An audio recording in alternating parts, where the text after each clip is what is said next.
But there's going to be some talent. There's going to be some some balls. There's going to be some opportunities here at this position.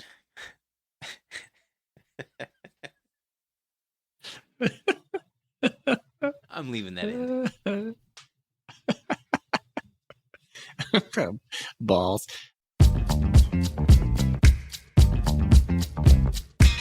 Welcome, everybody, to the R&R-Catcast, a fan-based podcast focusing on Montana State athletics. We're two dudes named Ryan from the state of Washington talking about our dear Montana State. We hope you enjoy.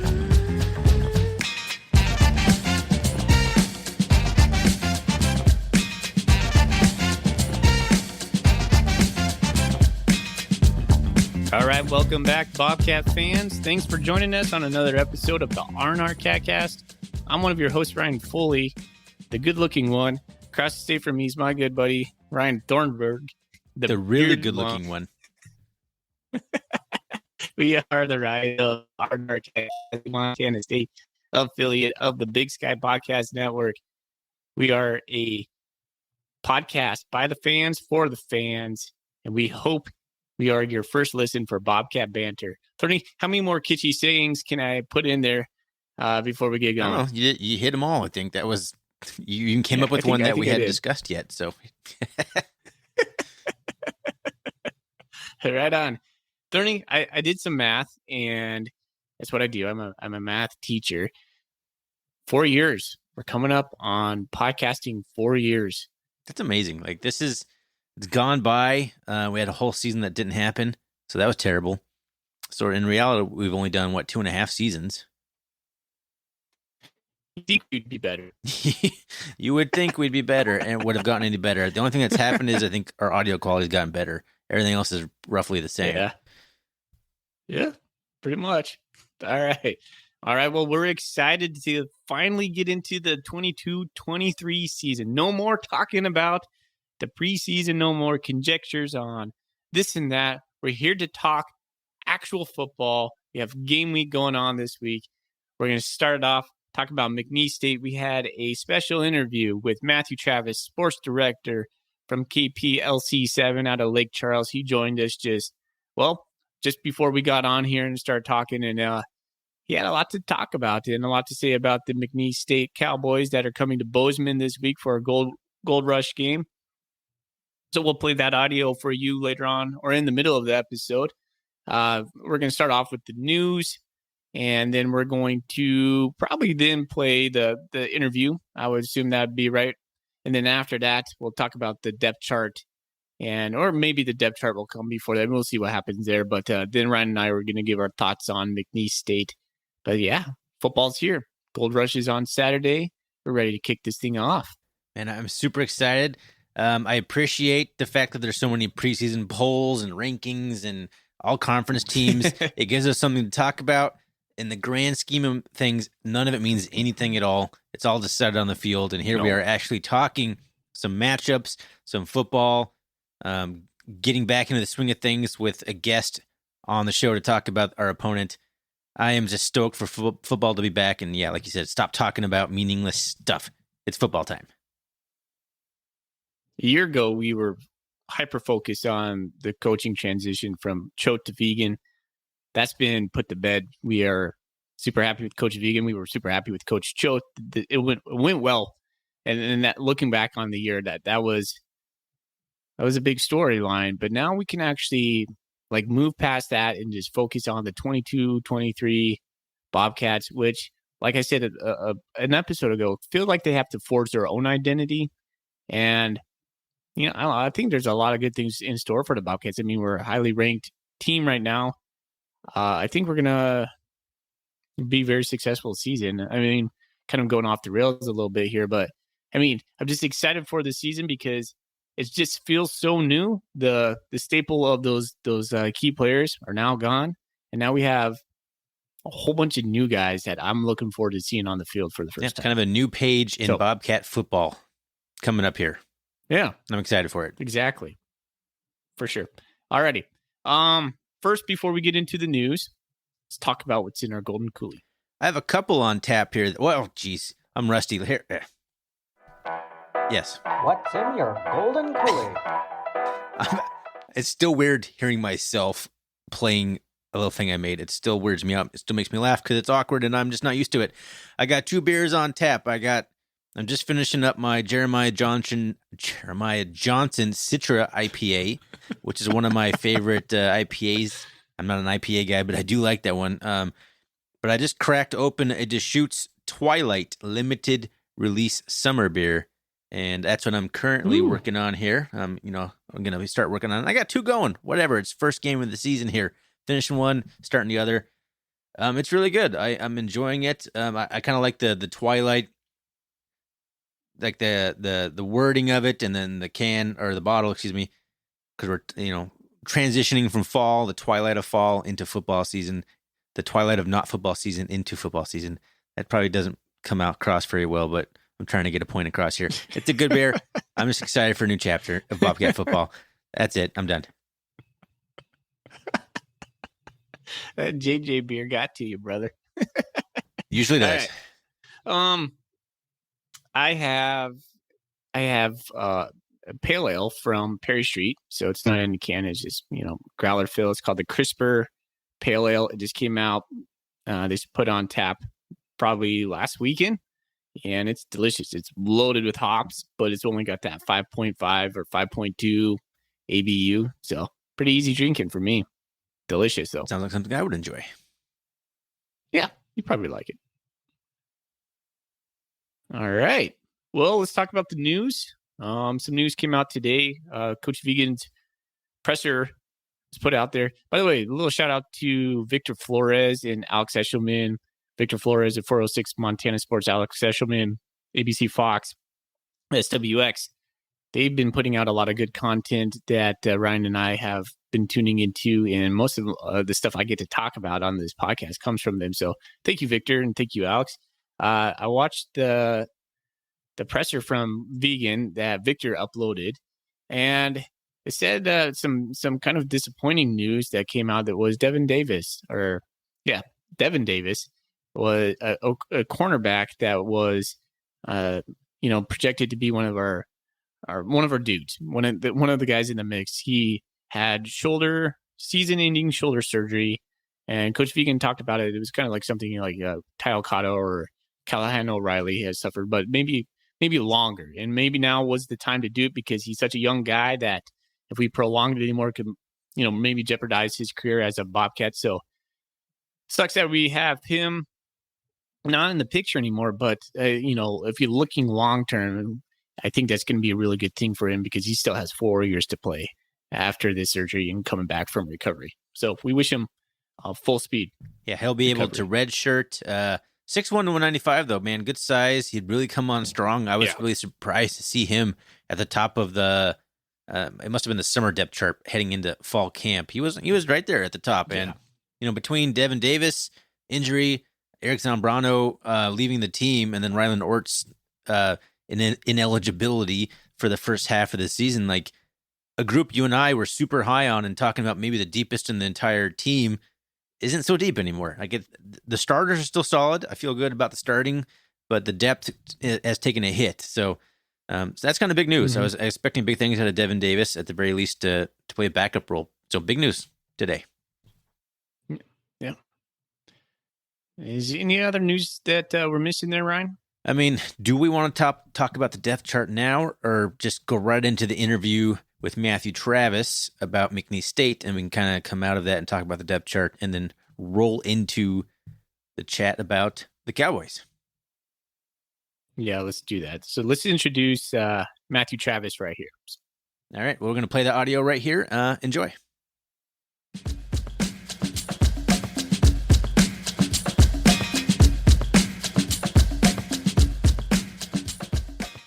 All right, Bobcat fans. Well, now we are joined by Matthew Travis, who is the sports director at KPLC 7 in Lake Charles, and he's going to come on the show to talk a little bit about McNeese State for us. Matthew, how you doing? I'm doing well. I appreciate you guys having me on. Yeah, appreciate you taking some time to come on. I know it's late your time. Sounds like you may have just wrapped up some of your sports anchor duties over there. Yeah, I did. We have a 6 o'clock and a 10 o'clock, but we also have morning shows all from 4:30 to 8 a.m. So instead of me having to go in at 3 a.m. or whatever time I would have to get there, I record my show at night as well. And I just finished doing that and setting it up for the morning. So I just finished up there. Excellent. Well, Matthew, you are our first guest for the 22-23 season. We were stoked to have you on, man. I mean, this is a big moment for all of us. We're tired of talking preseason, and now we're actually getting into the games. So we appreciate your time. You cover McNeese State. McNeese State is a proud program in the FCS, but last season they were 4-7. They've been going through kind of a slow stretch, it looks like, there when I was looking back through their records. You guys hired a new coach, most notably, and that's kind of our first question to you, Gary Goff. Tell us how he's settling into Lake Charles. I mean, this is my first year here. I got here almost 2 months ago now, but I came from Alabama. That's where I graduated from. But everyone I've talked to, all of the players I've talked to, all of the coaches not named Gary Goff that I've talked to, they all praise him and everything he's brought. He's brought a motto they live by that is TAD, which stands for tough attitude and discipline. And you'll hear him probably yell it many times on Saturday, but he's yelled it many times during practice, and he talks about it in the interviews and during the press conference and everything.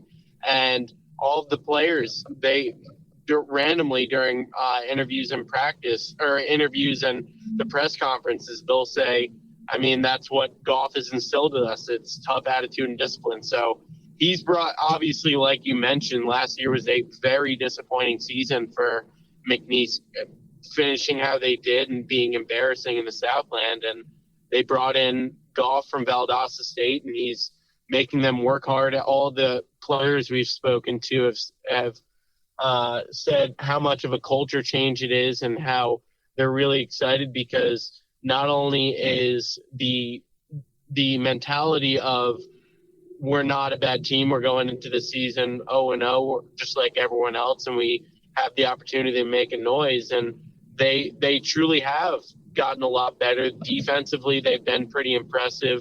Offensively, they during the last scrimmage struggled a little bit, but during the red zone drill they were very impressive. So I think this is a much better team than they were last season. Obviously, we'll get into the quarterback battle in the announcement today, but I think Lake Charles as a whole is very excited about this McNeese program this year, and certainly with Gary Goff at the helm. He had something 2 weeks ago now, which was called Victory Day. It was a camp for special needs children, and there were 55 of them. Every single one of them got the chance to score a 25-yard touchdown at Cowboy Stadium, and they had the opportunity to meet all their favorite players, go through the game day drills, and it's just stuff like that where he's changing the culture and the players are buying into it, and everyone not only in that facility is excited, but everyone in Lake Charles seems to be as well. Yeah, I was able to catch a couple of his just YouTube videos, just perusing their athletic site. He seems like a charismatic guy. Kind of reminds me of an old coach we used to have over here named Jeff Choate. And our current coach Vegan was talking about this in a presser today. When you have the history like McNeese State, having a guy that can light the fire like Gary, like you're saying, it won't take much. And once McNeese gets like a little bit of steam, it sounds like they could pick up a lot of momentum and like take off and return to the program that it's been. So one last question on Gary is, did he bring most of his staff from Valdosta State? That's not something I'm 100% sure on. He was hired in December, I believe, and I was worried about covering an SEC championship and a national championship with Alabama. So I'm not too sure about that because, like I said, I got here to Lake Charles. My first day was July 11th. So I'm not 100% sure on that. I would have to look that up for you. So we don't know about the staff necessarily, but I read a stat somewhere that said 58 of the 110 players on the roster are either freshmen or transfers. Is that can you confirm that? Yeah, that much I can confirm. That's something Goff has talked about a lot this offseason. And we asked him about that the other day, and he said they've done a great job of bringing experience, the transfers especially, because we're in the era of the transfer portal. It's changing the way teams recruit. It's changing the way players are recruited. But he talked about they're bringing experiences from all over, and the players that were on this team last year didn't have a good experience. They had a poor team that was expected to lose just about every game they played, and for the most part, they really did.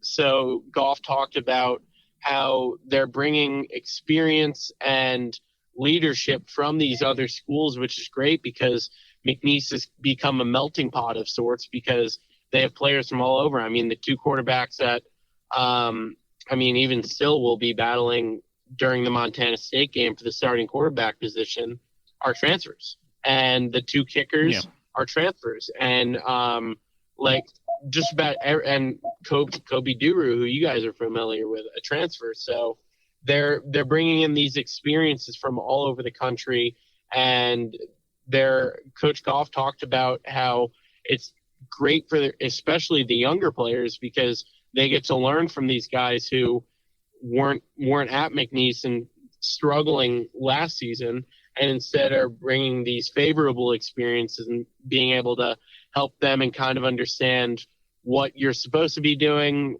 and everything of that nature. So Coach Goff has talked about how great it's been, and he's very thankful that they do have those players from other programs as well. All right. Travis, a little question about last season. I don't know how much you know about McNeese prior to getting there, but they played Incarnate Word, Northwestern State, and Southeastern Louisiana all twice last year. That's kind of unusual. Do you know the story behind that? I don't know the story behind that, but I do know the Southland was struggling last year. Lamar just joined back, and so I believe this year there are 10 teams in the Southland, but only 8 that play football because New Orleans doesn't play football, and there's one other school that doesn't play football.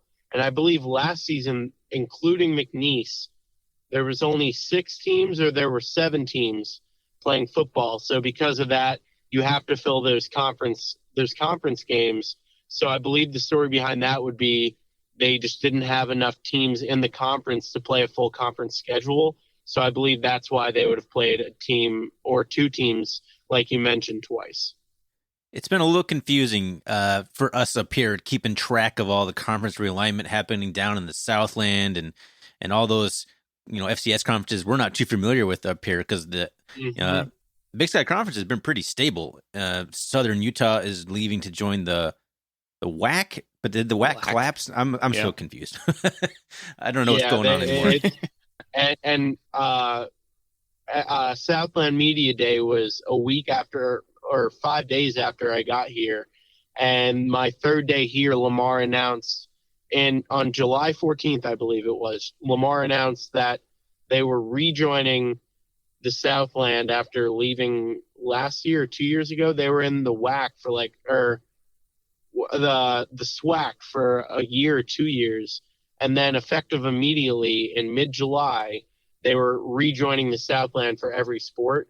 So the Southland then had to change all of the schedules for every sport that was already announced, so volleyball, soccer, football, because now they have Lamar. So it was very interesting, and it was a couple days before Southland Media Day. So that was a very interesting turn of events because, I mean, you've seen with the SEC and now the Big Ten with all the teams moving, that's 3-4 years in advance. In this case, it was weeks in advance. So it's very odd, and the whole Southland realignment has been interesting to follow along with, to say the least. It has. And speaking of the media days, so McNeese State was picked, 4th in the polls, right behind Nichols, who received 2 first-place votes. So I think McNeese would be the first team who didn't receive any first-place votes. Yeah.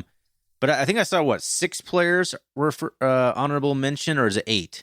preseason all conference. Excuse me.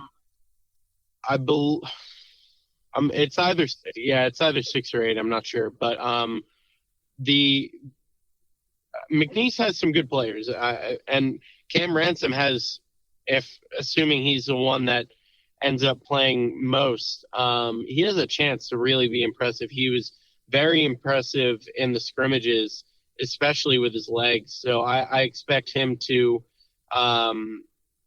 be good for McNeese this season as long as they have players who can help him out. But in the second scrimmage 2 weeks ago, Ransom completed 17 of 33 passes for 167 yards and 3 touchdowns. And on the ground, he went for 19 yards and a touchdown as well. So Ransom certainly could crack that list and be up there if he can find his guys. Mason Pierce is going to be the top receiver. He certainly, I would expect, to be right up there. If he's not on the list, which I would expect him to be there, he's their wide receiver and returner. He's very impressive, and he's going to have a good year. Mason Kinsey on the defense is going to be good.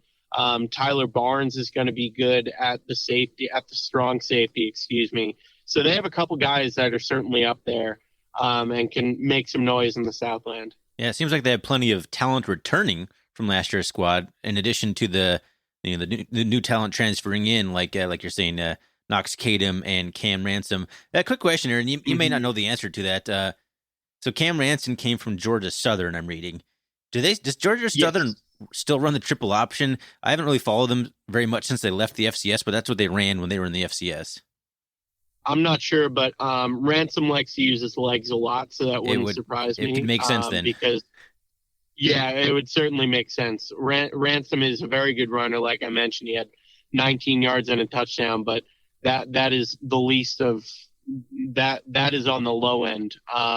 He likes to use his legs a lot, and if you give him open field, he's going to break free. But that wouldn't surprise me if they did, because of how mobile he is and how much he's able to use his legs. What about Knox Kadum? How is he different than Knox Kadum? So Cam likes to use his legs a lot more. And in the second scrimmage, like I mentioned, Kadum ran once for 6 yards while Ransom ran 3 times for 19. But that was more of a walkthrough, if anything. It didn't feel like a full scrimmage. The defense was very overpowering, which is why the stats are what they are. Ransom would at least double, maybe triple that in a full 60-minute game if he was the starter for the full game. But Knox Kadum is more of a pocket passer. He did have an interception. He had one more touchdown, but he had an interception while Ransom didn't have any.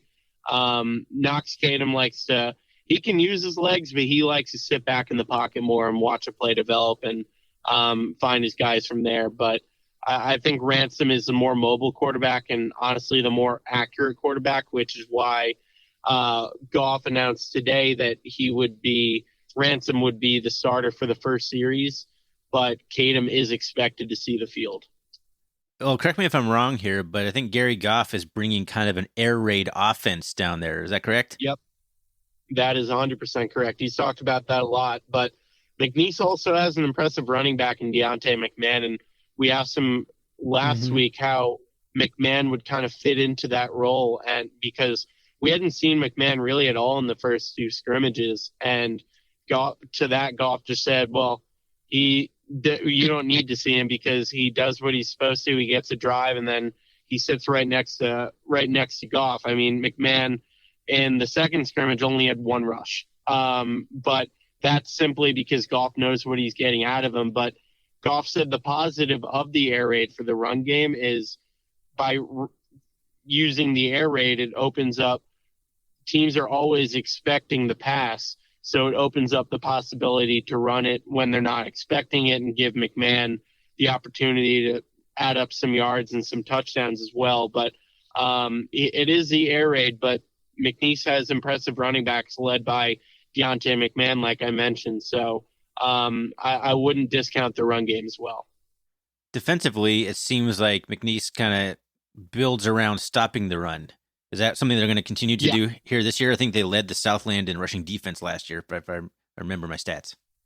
Yeah, I believe you're correct on that. But I mentioned Mason Kinsey a minute ago. He's starting at defensive end for them, and he's been impressive, very, very impressive in the scrimmages. And in the second scrimmage, Grayson Mays, who is the depth chart was released today. He's the second defensive end behind Kinsey. In the second scrimmage, Mays alone had 2 sacks. Kinsey had 1, Will Rogers had 1, and Kalen Chappell had 1 as well. And they had 3, 4, 5, 6, 7, 8 tackles for loss. So they are very, very impressive when it comes to stopping the run. On 2 weeks ago in their second scrimmage, there were countless 3-and-outs, and the offense scored with a rushing touchdown on the first drive, and then they got 1 more touchdown during the full field drills over the course of I believe it was 50 plays. So the defense was very, very impressive, and every time the offense didn't score, with the exception of twice, it was a 3-and-out. So the defense has been very, very impressive at stopping the run and making you make quick decisions, and Ransom and Kadem were forced to dump it off for 2-3 yards to their running backs, which made it very, very difficult on the offense when you're only picking up 2-3 yards a play, if that. So the defense has been very, very impressive, especially in that front seven. Well, I know the Bobcats are focused laser-like on the Cowboys right now. You guys have a proud program. We've heard a lot about Gary Goff. I found it interesting in my research a little bit that, like Thorny said, the air raid, he has ties to Mike Leach. Like, I think Mike Leach was his OC at Valdosta State. Actually, I think that's where Mike, him and those paths crossed, which I thought that was really interesting. Both Ryan and I, our wives went to Washington State, so we had a lot of dose of Mike Leach in the last couple of years. Yeah. Actually, that made me think a little bit about, like, when you were talking about the different quarterbacks. To me, Knox Kadem sounds like a better fit for the air raid as they just kind of just sit back and like watch the plays develop. But I guess we'll have to see as that progresses throughout the year. Hey Travis, we're gonna try to keep honest with our time, and we don't want to keep you too long. So I guess our last question for you is, like, what are fans expecting from the McNeese Cowboys this year? What's the hopes in Lake Charles? I think the hope is just to see progress. Obviously, last season was not exciting at all.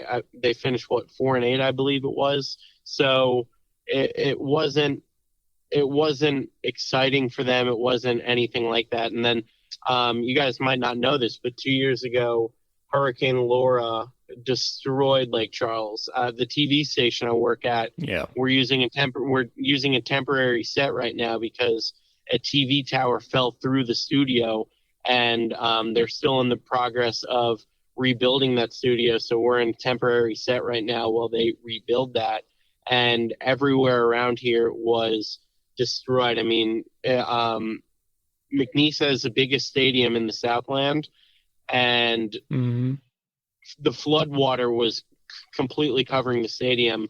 It tore out the press box, and it destroyed the lights as well. They haven't played all of their games last year were noon games because they did not have lights. So the big thing that fans are excited about, and the team, every player that has been here the past year or two is excited about, is they're playing night games again. Their first home game is week 3, September 17th, and it's a night game. So that's what they talked about it a lot at Southland Media Days. The Southland commissioner talked about it, about how exciting it is, not only for McNeese, but to have their biggest stadium in the conference being able to play games during night. We talked to Kobe Duru a couple weeks ago because their second scrimmage was under the lights.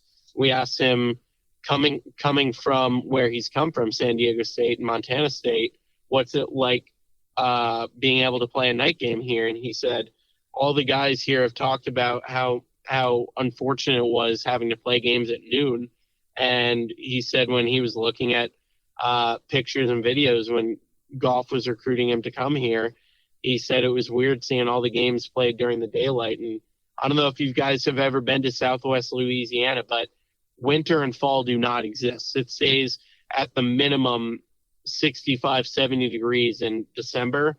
So a noon game in September is 95 degrees or plus.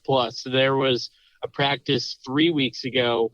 They had to take 2 extra breaks because it was so hot in the field. It was 125 degrees on the field, the heat index, because the sun just bursts off the turf. So fans are really, really excited to be able to have a night game and not have to sit in 125 degree heat or whatever it might be. So that's the most exciting thing. And they just want to see progress. Gary Goff, obviously coming from Valdosta State, he just lost in the D2 national championship game. So he has a proven record, and he's proven it's not just a random coach they picked from a school and this was a natural next step. He's proven, and fans are really excited to see what he does, and the tough attitude, discipline that I mentioned. I think that's going to be huge for McNeese this year, and I think they're going to buy into it and have a much better season than they did last year. Well, I'm certainly wishing success for McNeese. I've always been kind of a fan of the program. I've always kind of liked the cowboy logo, the stadium down there. I've always thought that everything was kind of cool. Yeah, it's very cool. And having access, like I said, I came from Alabama, and last year we didn't have any access to the team. And 2 years ago, before the COVID year, we got 10 minutes of practice. We could stay in one specific spot. It was like a 5 by 30 foot area that every media member crammed into. And we got to watch practice for 10 minutes, and we got the same players over and over again. Here, I'm able to request what players we want to talk to, and able to go wherever I want for practice. I can walk right onto the field and stay as long as I want. So it's awesome, and it's exciting for what's going to come, because I being able to provide that coverage, I think, is awesome and gets fans more excited for the season as well. Yeah, I think that's something that's really cool about the FCS level. They seem to be much more supportive of media, or even non-traditional media like us. We were actually credentialed for the FCS National Championship game last year, which Montana State was a part of. That was really cool for us to go down there to Texas and get media passes, and that was a pretty big highlight of our podcasting career. I imagine. Yeah, that's very cool. Well, Matthew, I really appreciate you taking the time. I think that's all the questions we have for you. I'll give you a chance here to tell our listeners, or any McNeese listeners here, where can they follow your work, or check your stuff out? Yeah, so you can find me on Twitter.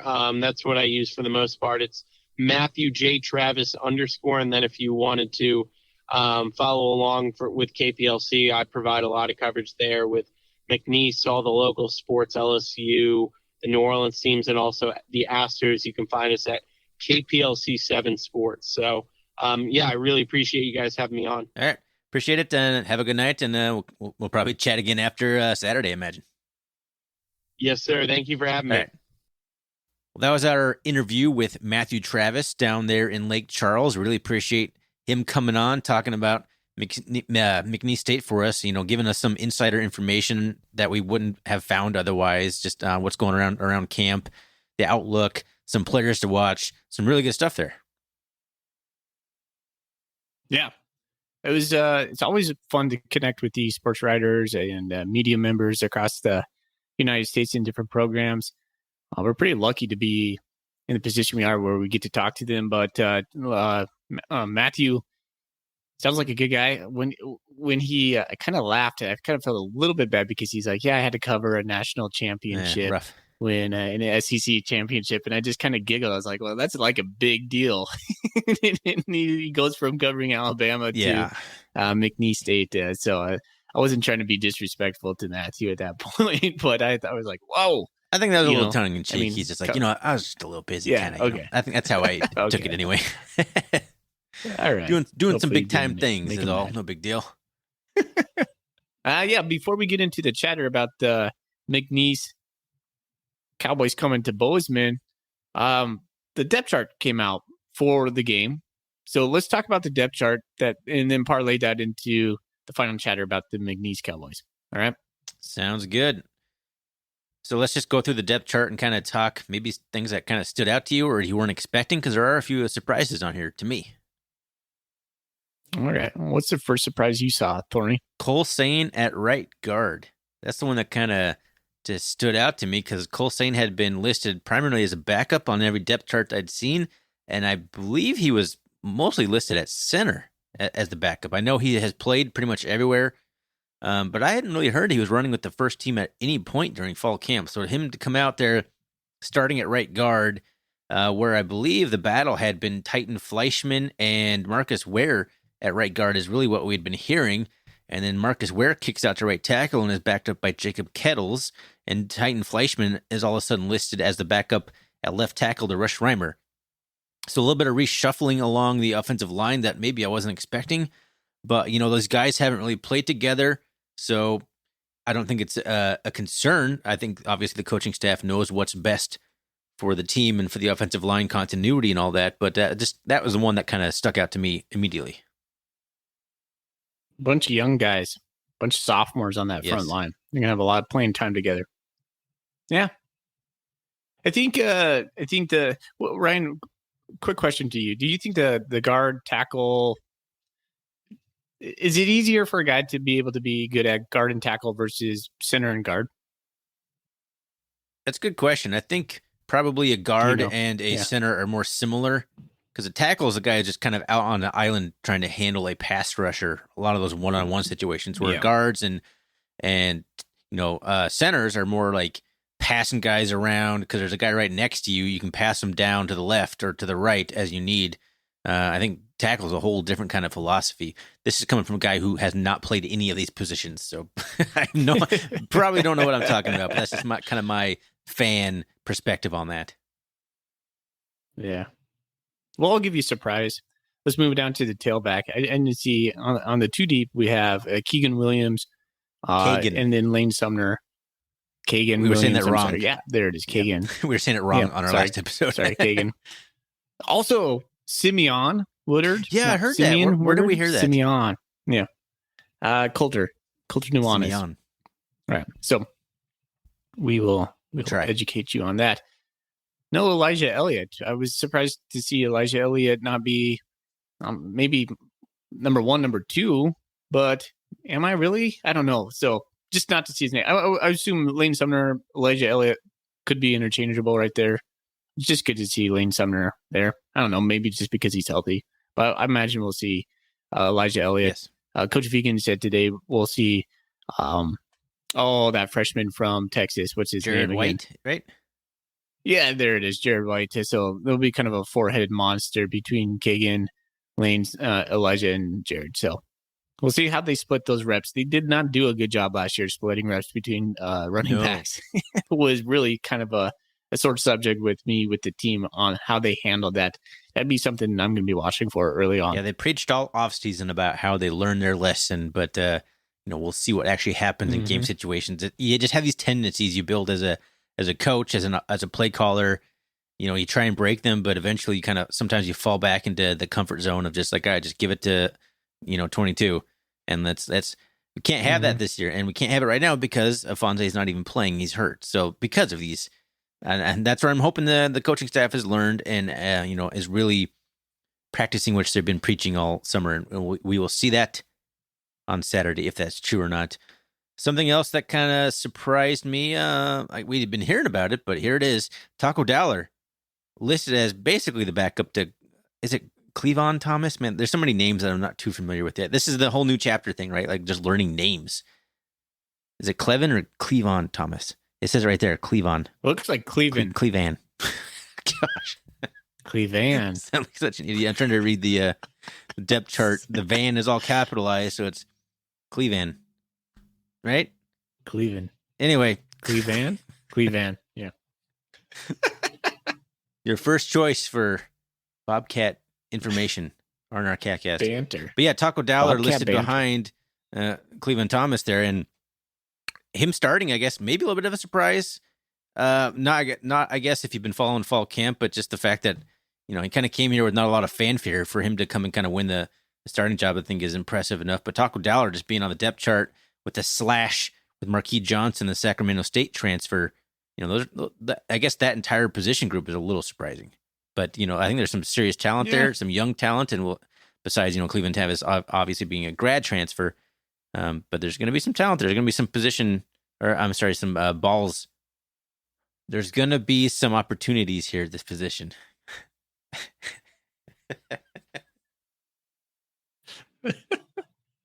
I'm leaving that in. Balls. All right. Looking at the fullback, there's no Johari Martin. There's some speculation out there. We're just going to leave it at that. I don't know. The Coach Vegan kind of skirted the question a little bit too and talked in his presser today. So I'm not really certain why we won't see Johari Martin. We will see him later on. That was one thing Coach Vegan did mention. Probably my favorite player on the Bobcat right now is Johari Martin. So excited to see him back. RJ Fitzgerald will do just fine there at the tailback. Let's bump over to the defensive side of the ball. I guess I didn't really initially notice it when I was looking at the depth chart, but listening to Vegan today, O'Reilly's playing Will instead of, I guess they had him at Mike earlier in the fall camp, and they moved him back to Will for the start of the season, and then they got Danny Yu over at Mike. So I guess that's a little bit of a surprise in terms of position changes, but I don't think it's a surprise at all in terms of the two guys named starters. No. I thought Nolan Askelson was going to be the guy that took that starting Mike. Sounds like Nolan could play either or. He's pretty good at both. Callahan obviously played Will last year with Troy being the Mike, so he's going to be fine there. Alex Johnson is a guy that Coulter Nuanez is really high on.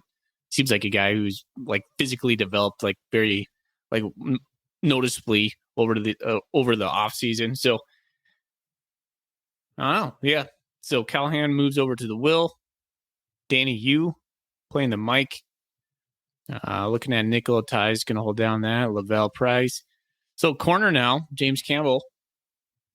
He wasn't listed as the top corner on the depth chart prior to this, but with Devin Davis out, James Campbell is going to have a starting spot with Tyrell Thomas backing him up. That was something that, two old salty dogs on the corner right there, James Campbell and Tyrell Thomas, 6-year guys right there.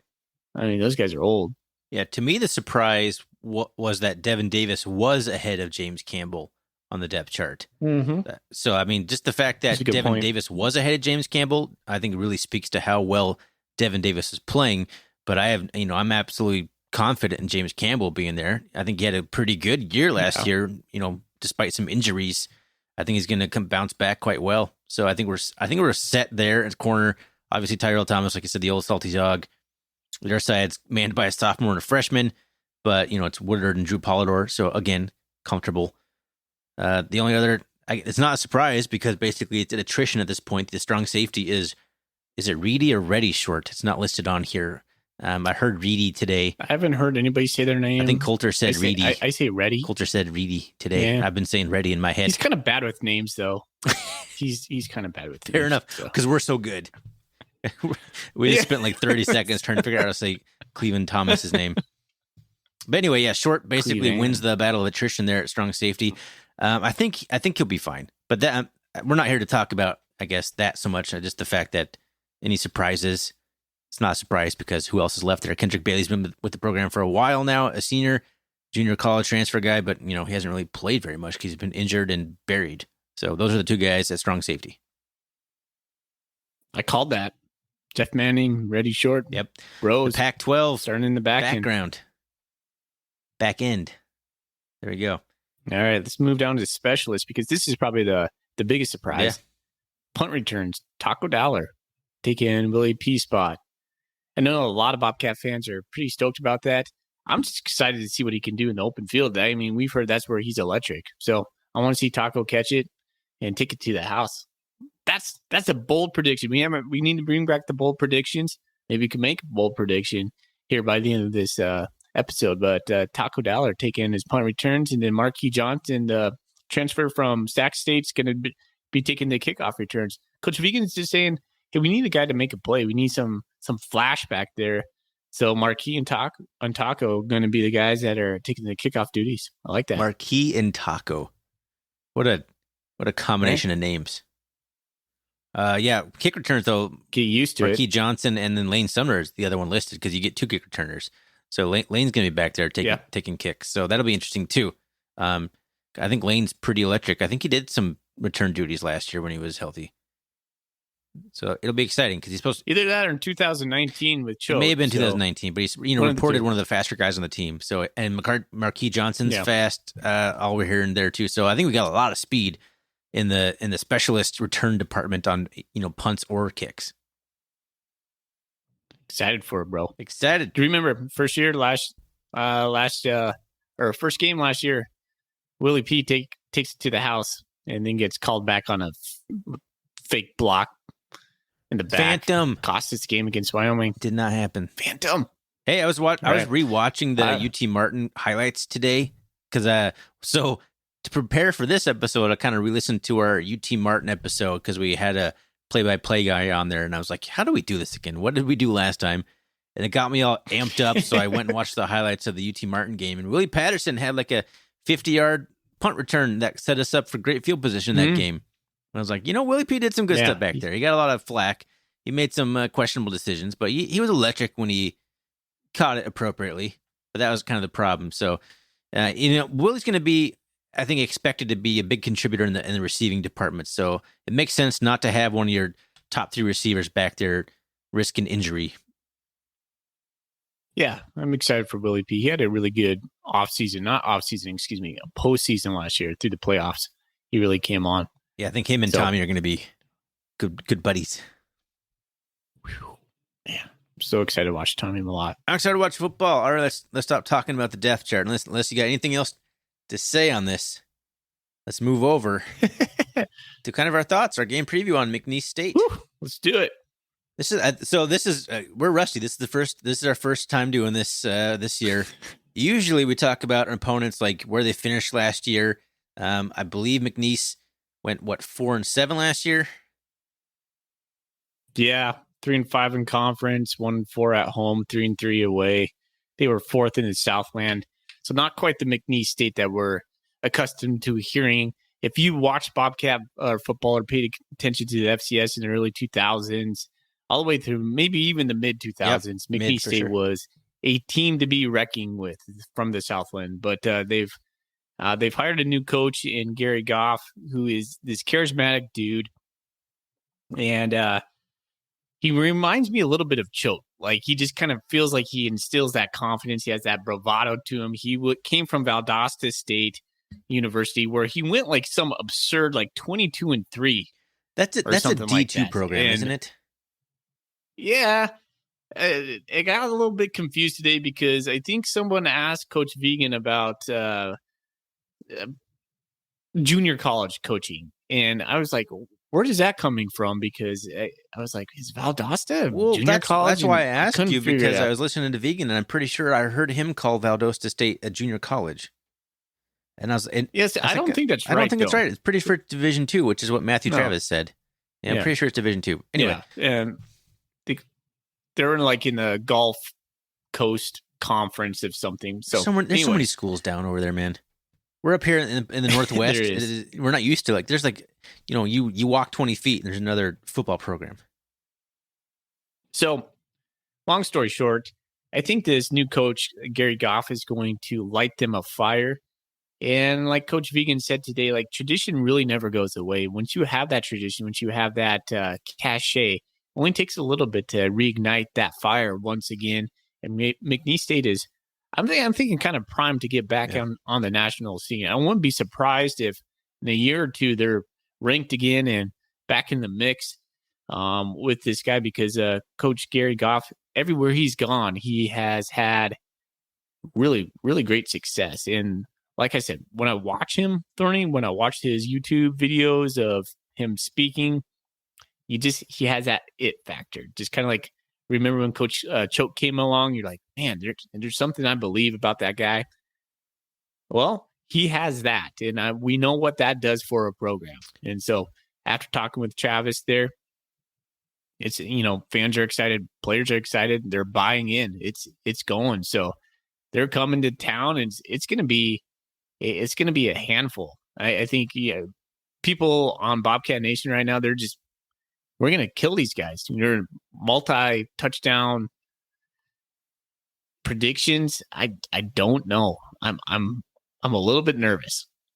This happens every time that you and I do prep for a team. We convince ourselves that there's this juggernaut coming to Bozeman. We're like, how are we going to beat these guys? Because you start looking at it, like every team has dudes, right?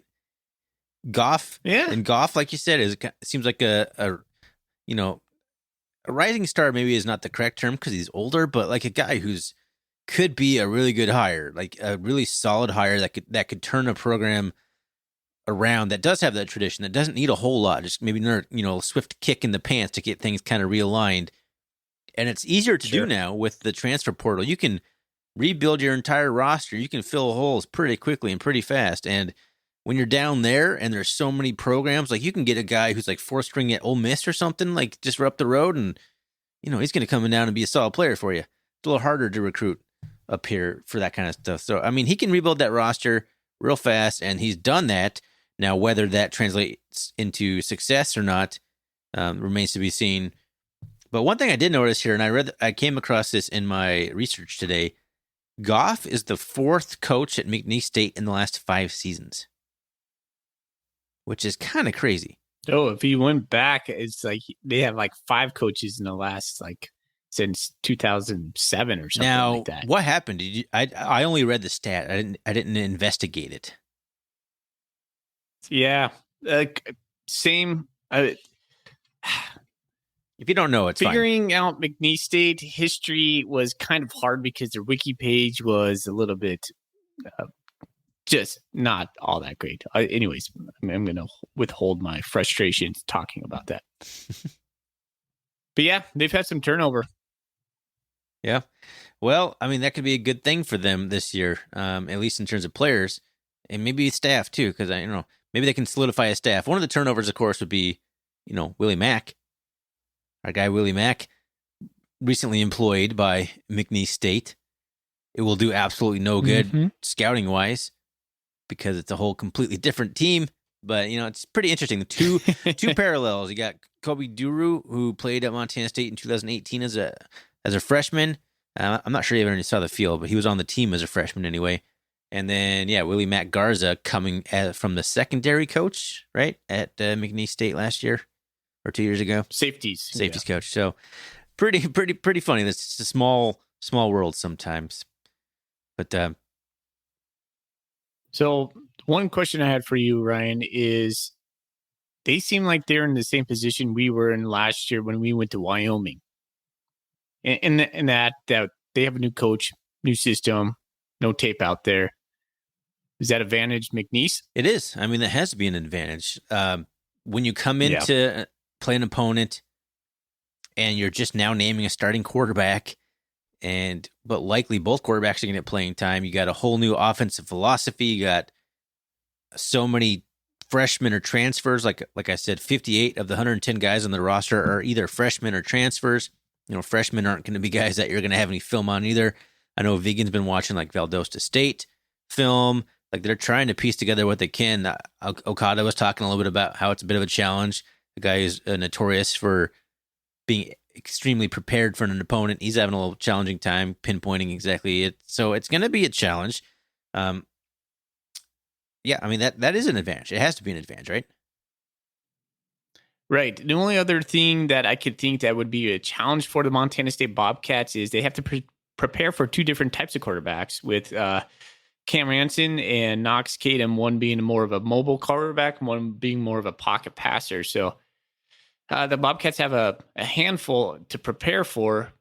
And one thing Coach Vegan said today was we just got to keep it simple and play as fast as possible. So I don't expect Montana State to try to have some elaborate game plan for the Cowboys, but base calls, get their feet underneath them.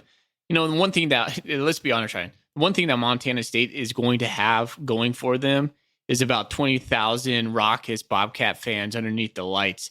They're just going to be feeding off that energy. So that's going to be something that is just going to fuel the Bobcats that night. Yeah, I mean, that's a tough first environment for a new head coach, a new coaching staff, some new players. Like, I mean, in Montana State, Gold Rush, like that is the primo game typically in Montana State. It's going to be under the lights. It's going to be awesome. It's going to be exciting. I think that's going to be a little bit tough to handle for the Cowboys. But, they do have a few things going for them in terms of like traditional stuff. They have one first-team All-Conference lineman and another second-team. Karen Coleman, 322 pounds. That's a big man. And then Calvin Bobcat, 6'3", 290. They're both seniors.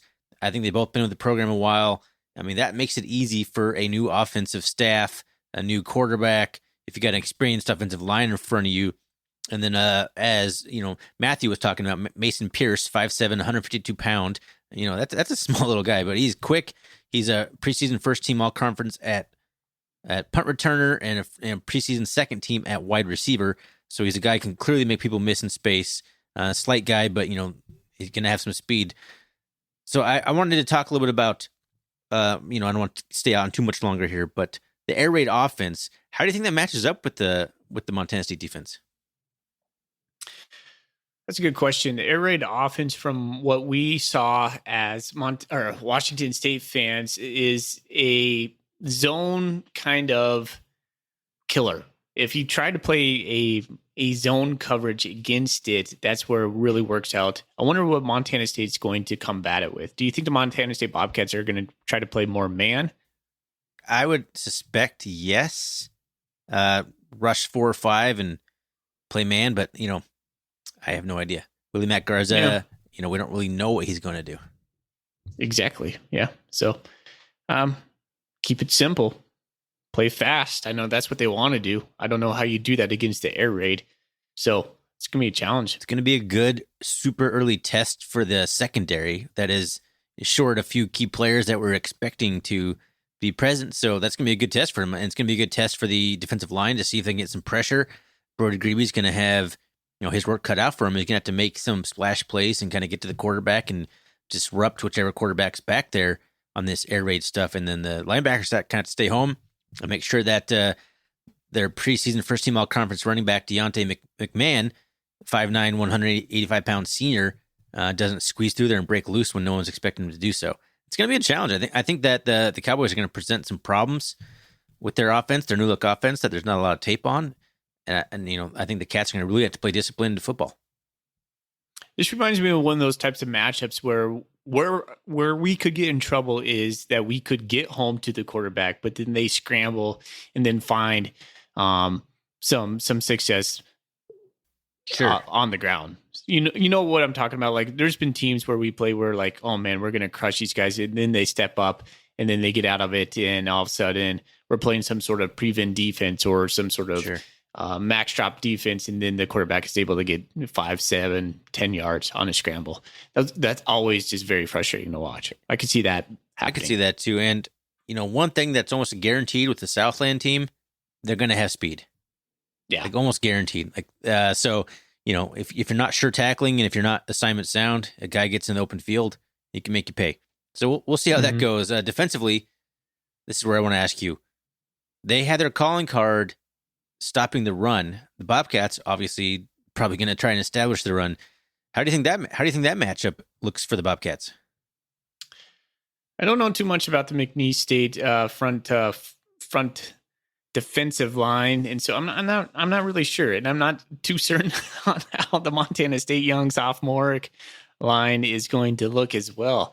I probably would say probably advantage the McNeese State Cowboys. But I don't know, Ryan. I think you said Montana State's going to try to establish a run. I think we will, but I think the broader light will be shined on Tommy Malotte's passing abilities. See, I think that's really where the Bobcats are going to have to kind of be the new look Bobcats, as we kind of talked about. We can't just run the quarterback 20, 25 times, run Isaiah Fonde 20, 25 times, and expect to win football games, because I think our defense will take a step back this year. I think it'll be a small step. I think it'll be very good. It's going to be really hard to replicate how good they were last year. You're going to have to be a little bit more prolific on offense to take some of that burden off the defense.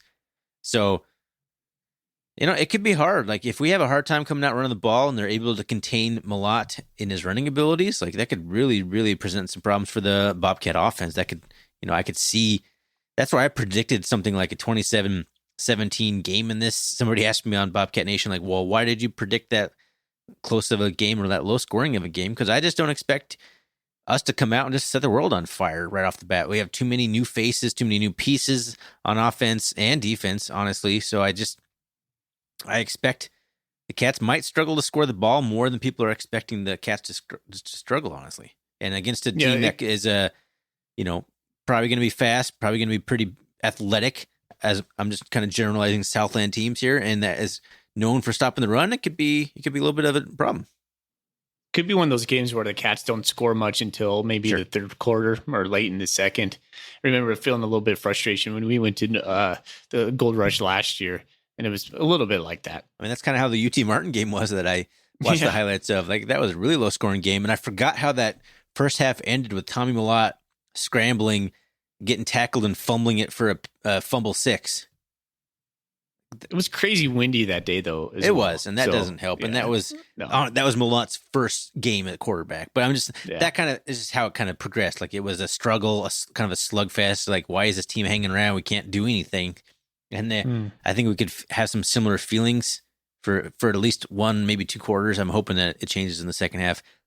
Like, Vegan talked a lot about having to make adjustments in this game, because you plan for one thing from McNeese State, and if they don't do that, then you're going to have to make adjustments, because you don't know what they're going to do.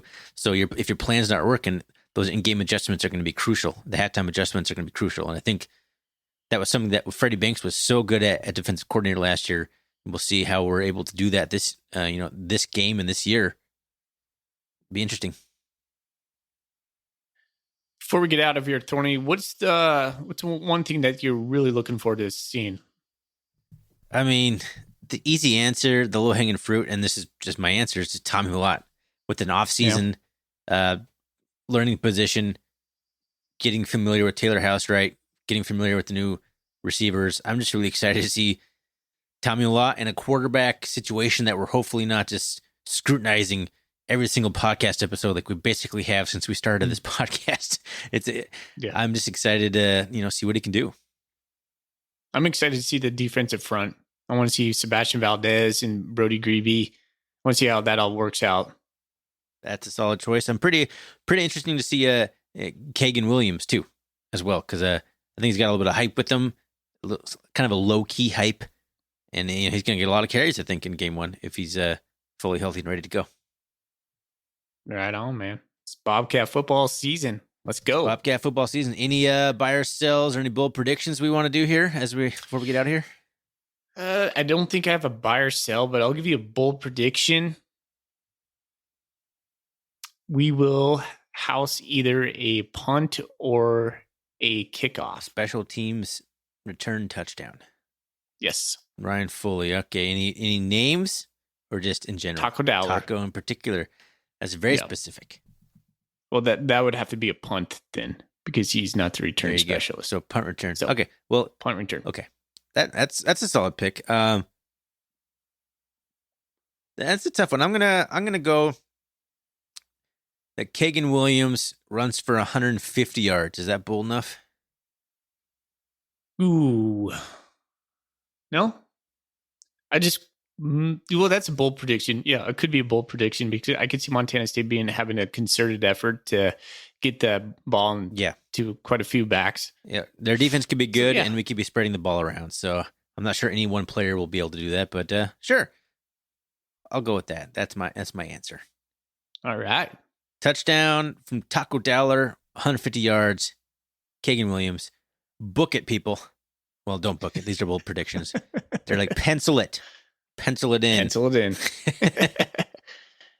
All right. I think I'm good, Ryan. I think we're good. But real quick before we get out of here, you may have noticed in the beginning of this episode that we did not mention Jeremiah Johnson or a sponsor. We do have some sponsorships available heading into the season here. It's kind of last minute, but if you're listening to this and you have a small business or anything like that, or a big business, or you might know someone, you can shoot us an email at rrcatcast@gmail.com to learn about some of the sponsorship opportunities for the upcoming season. Other than that, thanks for listening, everyone. We are super excited to get back into the booth here, if you will, into our podcast studio, start talking some actual football here. You can find us on Twitter, rrcatcast. You can find us on the web, rrcatcast.com. I already mentioned it. Email, rrcatcast@gmail.com. We want to say thanks again to Matthew Travis for hopping on the show and talking some Cowboy football with us. And Foley, let's get our first one out of the way for the actual 2022 Bobcat season. Go Cats. Go Cats. Go Cats.